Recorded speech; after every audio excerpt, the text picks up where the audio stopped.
한 아이와 엄마가 있었습니다. 엄마는 잠시 외출을 하기 전에 아이에게 이렇게 말했습니다. 엄마가 지금 금방 밖에 다녀올게. 집에서 기다리고 있으렴. 처음에는 아이가 현관 앞에 앉아 문만 바라보고 있었습니다. 조금 시간이 지나자 아이는 창문으로 밖을 내다보며 혹시 엄마가 지금 오고 계시는지 살펴봤습니다. 더 시간이 지나자 아이는 엄마가 좋아하는 노래를 흥얼거리며 엄마 오시면 이 노래를 불러드려야지 하며 노래를 연습하기 시작했습니다. 시간이 오래 걸린 것 같아서 아이는 엄마가 오기 전에 칭찬받고 싶어 방을 정리하고 신발을 가지런히 정리해 놓았습니다. 오늘 말씀의 제목입니다. 저를 한번 따라서 합니다. 기다림. 기다림이란 단순히 시간이 흐르기를 지켜보는 정지된 상태가 아니라 미래의 어느 지점을 현재로 끌어당기려는 능동적인 마음의 작용이라는 것입니다. 어느 학자는 이렇게 말합니다. 기다림이란 희망의 다른 이름이다. 희망의 다른 이름, 바로 기다림이라는 겁니다. 기다림은 고통스럽기도 하지만 동시에 우리를 살아가게 하는 강력한 희망의 에너지가 된다는 것입니다. 우리는 살아가면서 수많은 기다림을 경험합니다. 시험 결과를 기다리고 취업의 소식을 기다리며 새 생명을 기다리고 고대합니다. 그런데 이 모든 기다림 가운데 가장 중요한 기다림이 있다면 그것은 바로 주님을 기다리는 것입니다. 할렐루야. 오늘 본문은 아가서의 마지막 부분으로 신랑과 신부의 대화로 끝을 맺습니다. 이 짧은 2절 안에는 우리가 주님을 기다리며 살아가야 할 영적인 자세와 메시지가 함께 담겨져 있다는 것입니다. 그렇다면 여러분, 아가서가 말하는 기다림이란 무엇일까? 첫째로 기다림은 침묵이 아니라 소통이라는 것입니다. 우리 13절 말씀을 다시 한번 봉독하겠습니다. 13절 말씀 시작. 너 동산에 거주하는 자야, 친구들이 내 소리에 귀를 기울이니 내가 듣게 하려무나. 아멘. 신랑은 신부에게 내 소리를 듣고 있으니 내게도 들려주라고 말합니다. 여기서 동산은 신부가 거하는 곳입니다.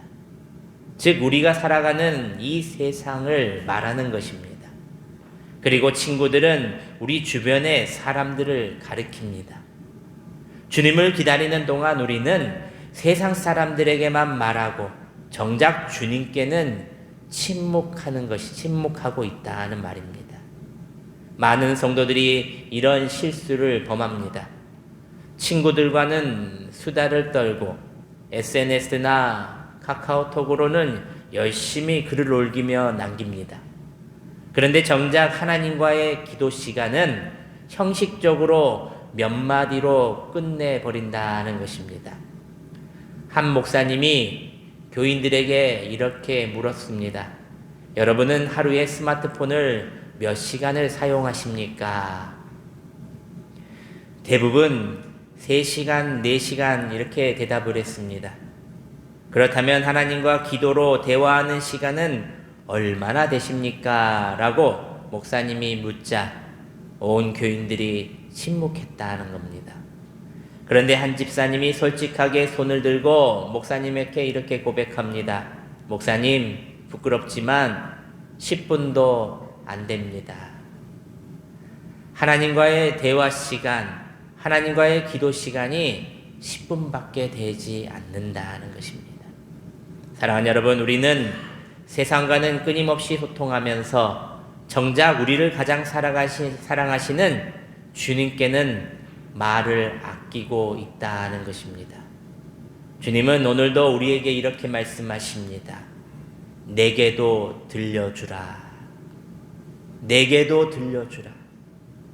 너의 기쁨을, 너의 슬픔을, 너의 고민을, 너의 감사를 내게 들려주라.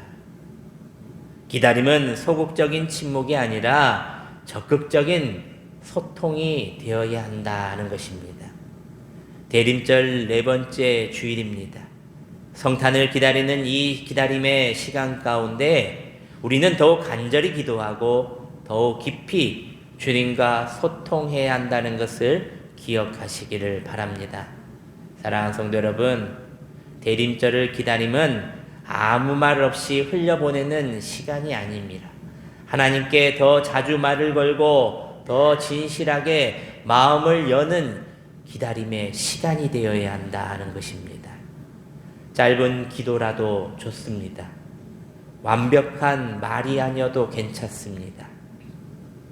하루의 시작과 끝에 기쁨과 슬픔의 순간마다 주님께 나의 이야기를 들려주는 여러분들이 되시기를 바랍니다. 세상과의 소통을 줄이고 주님과의 소통을 회복하는 복된 성도님들이 되시기를 주님의 이름으로 축원합니다. 아가서가 말하는 또 기다림이란 둘째로 간절한 사모함이라는 것입니다. 우리 14절 전반절 말씀 저 색깔 있는 부분만 함께 읽겠습니다. 시작. 내 사랑하는 자야 너는 빨리 달리라. 아멘. 신부는 신랑에게 빨리 달려오라고 외칩니다. 이것은 단순한 초대가 아니라 뜨거운 갈망의 표현이었습니다. 히브리 원문에 보면은 빨리라는 단어는 브라흐라고 합니다. 이 브라흐라는 말은 급히, 서둘러라는 강한 의미를 담고 있습니다. 단순히 속도를 내는 것뿐만 아니라 장애물을 뛰어넘어 신속하게 이동하는 역동적인 움직임을 말하는 것입니다. 많은 그리스도인이 주님의 다시 오심을 믿는다고 고백하지만 정작 그것을 간절히 사모하고 있지는 않다는 것입니다. 주님이 오늘 오신다면 기뻐하는 사람이 많을까? 아니면 당황하는 사람이 많을까? 솔직히 말해서 주님 조금만 더 기다려주세요. 아직 이루지 못한 일이 많습니다. 라고 생각하며 말하는 사람이 더 많을 것입니다. 2차 세계대전 당시에 영국의 한 젊은 병사가 전쟁터에서 약혼녀에게 이렇게 편지를 썼습니다. 사랑하는 그대여, 나는 매일 그대를 생각합니다. 전쟁이 끝나고 고향으로 돌아가 그대를 만나는 그날을 손꼽아 기다립니다. 그날이 언제일지는 모르지만 그날만을 위해 오늘도 살아갑니다. 전쟁이 끝나고 그 병사가 고향으로 돌아올 때 약혼녀는 역에서 하염없이 그를 기다리고 있었다는 것입니다. 그녀는 전쟁이 끝났다는 소식을 듣자마자 약혼자가 언제 올지는 모르나 매일 역으로 나가 그가 오기만을 기다렸다는 것입니다.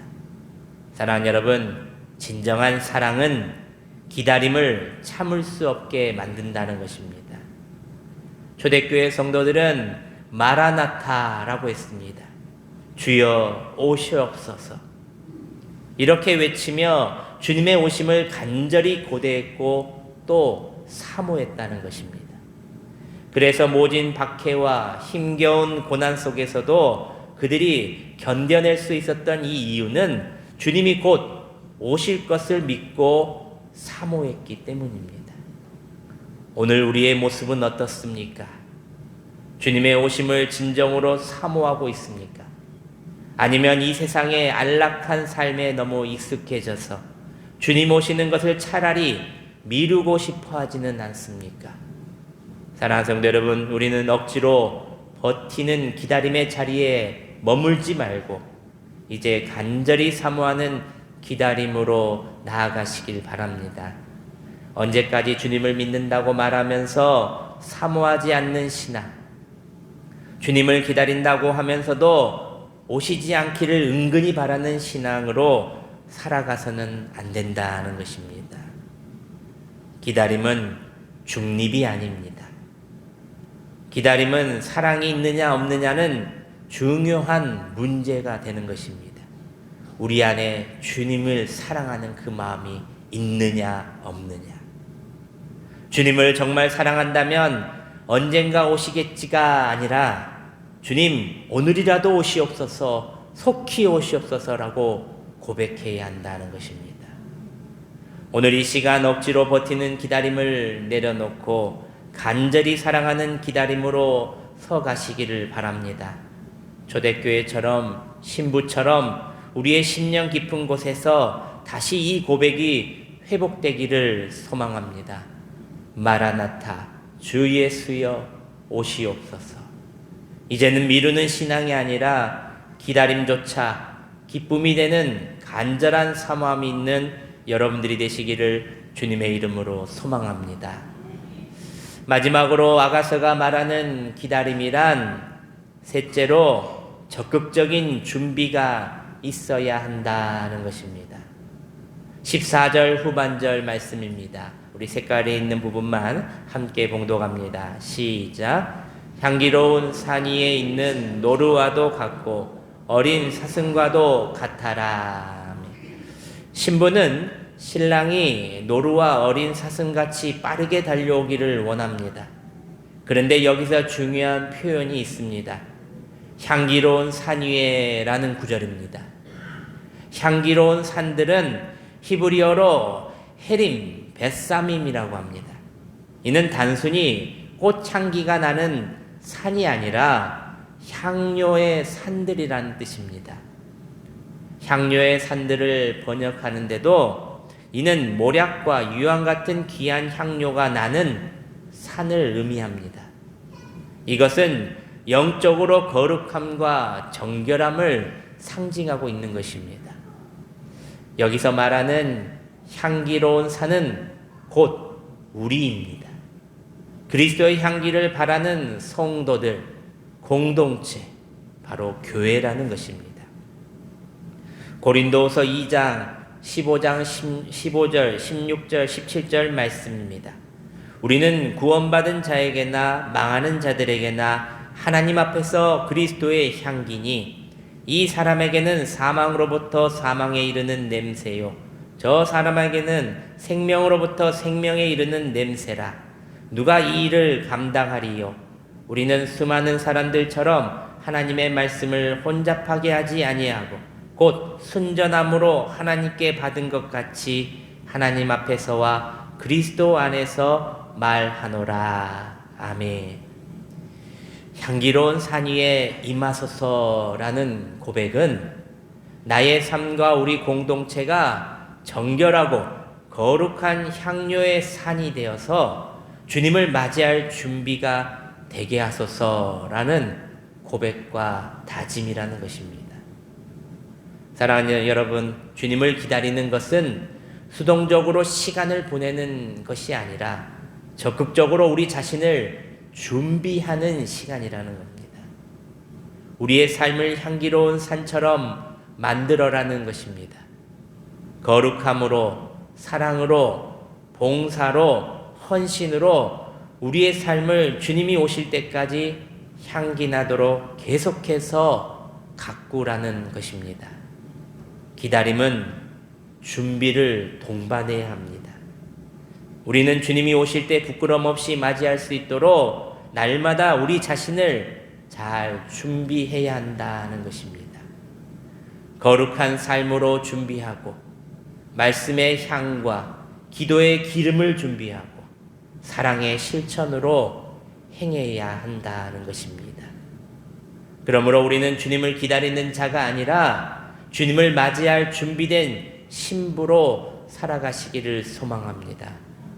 날마다 거룩함으로 자신을 단장하고 말씀과 기도로 향기를 채우며 사랑과 섬김으로 삶으로 향료의 산을 아름답게 가꾸어서 우리의 삶과 공동체가 그리스도의 향기로 충만한 향기로 향기로운 산이 되어서 기쁨으로 주님을 맞이하는 복된 신부들이 되시기를 주님의 이름으로 축원합니다. 사랑하는 성도 여러분, 말씀을 맺습니다. 우리는 지금 대림절을 지나 성탄을 앞두고 있습니다. 2000년 전 그날 세상은 메시아를 기다렸습니다. 그런데 준비된 자는 소수에 불과했다는 것입니다. 동방 박사들은 먼 길을 여행하며 준비했고, 시므온과 안나는 성전에서 금식하며 기도로 준비했으며, 마리아는 순종으로 준비했기에 그들은 메시아 예수님을 맞이할 수 있었던 것입니다. 기다림은 침묵이 아니라 소통이었고, 무관심이 아니라 간절한 사모함이었으며, 수동이 아니라 적극적인 준비였다는 것을 기억하시길 바랍니다. 그러므로 우리의 기다림은 더 이상 형식적일 수가 없습니다. 예배는 드리지만 마음은 닫혀 있고, 주님을 믿는다고 말하지만 사모함은 사라지는 신앙, 다시 오심을 기다리면서도 준비하지 않는 신앙에서 이제 속히 돌이켜야 한다는 것입니다. 이제는 기다리는 성도를 넘어 준비된 신부로 살아가시기를 소망합니다. 이 복된 기다림의 은혜가 사랑하는 모든 성도님들의 삶 가운데 충만하시기를 주님의 이름으로 축원합니다. 기도하겠습니다.